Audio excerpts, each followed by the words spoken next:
Let me bring in Dave Sharma now, the Liberal member for the Sydney seat of Wentworth. He launched his campaign alongside the former Foreign Minister Julie Bishop yesterday. Thanks for joining us, Dave. Why Julie Bishop? Good afternoon, Chris.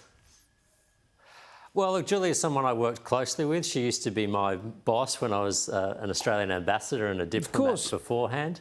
And I got a huge amount of respect for her. And look, she's still very well liked and popular amongst our party members, but also the electorate at large. And she was in town for the weekend. I couldn't think of a better person to have along my side to get my campaign underway.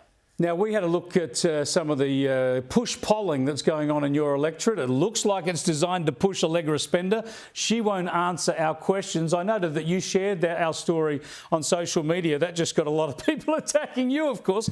Let's just show viewers again, let them hear a little bit of what this push polling says about Allegra Spender. Allegra Spender is a mum, CEO and renewable energy advocate who has lived in Wentworth all her life. She is passionate about taking action on climate change, honesty in politics, and support for business opportunities in the new economy. Before now, had you heard of Allegra Spender?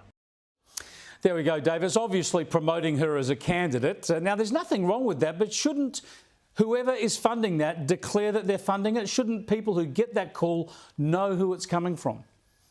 Oh, absolutely. And I find it staggering that you put questions to her campaign and she's refusing to answer them. And this is the sort of stuff, Chris, you'd put in a letterbox to people, or you'd phone them, or you'd put in a recorded message, but where it's clear where it's coming from. But to have that in something that's masquerading as neutral polling or opinion gathering, and not to declare the ownership of it or the authorship of it, I think it's deeply lacking in integrity, to be honest. Let's be honest here. These candidates, these independents that are campaigning, one of their main platforms is integrity. Well, surely owning up to your own communications and your own persuasion activities is an integral part of being a candidate with integrity. It's hypocrisy. Well, it is, because we've seen hypocrisy on electoral donations with Zali Steggall caught out there, and Allegra Spender and others used the same accounting people where they were breaking up donations so that they could be hidden from public view. And there's this case. I'll be the first on air here to tell people that this was not coming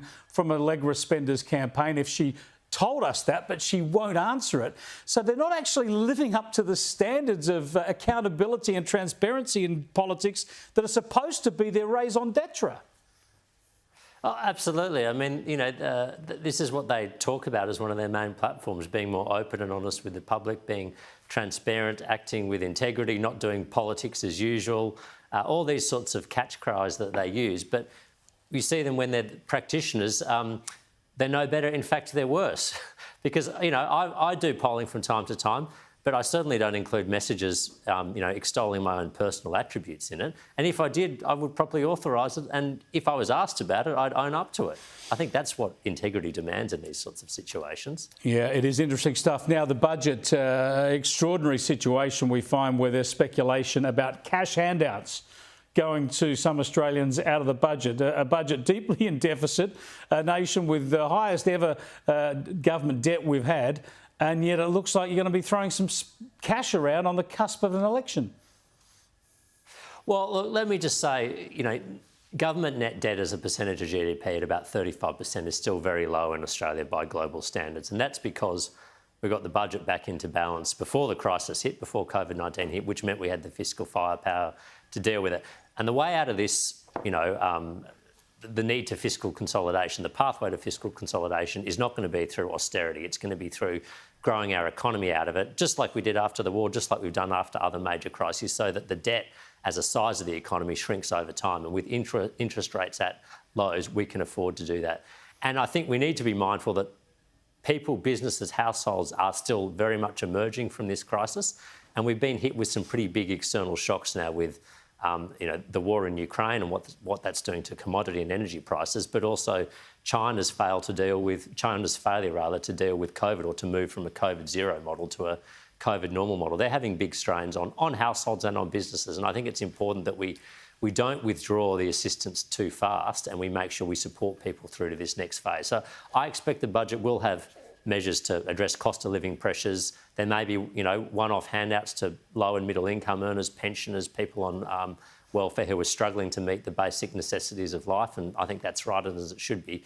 But I think the pathway it tracks will be relatively clear. It's one towards fiscal consolidation, one which sees the size of government outlays reducing over time, and that's already happening because unemployment is so low and people aren't getting the same assistance as they were at the height of this crisis. But I think that's the way that we'll get our way out of this crisis and get the balance sheet back in order. And winning the election, that was the other one. That was the other point, the other motivation there that didn't get a mention. Thanks for joining us, Dave. I appreciate it. Thanks, Dave Chris. Sharma there talking about that there might be some cash incentives and cash payments for people in the budget. You can guarantee they will be there. And they're the arguments. They're the arguments about why they're justified, but they are coming, of course, probably just days before an election campaign is called. We'll be talking about that a lot this week, including later in this program.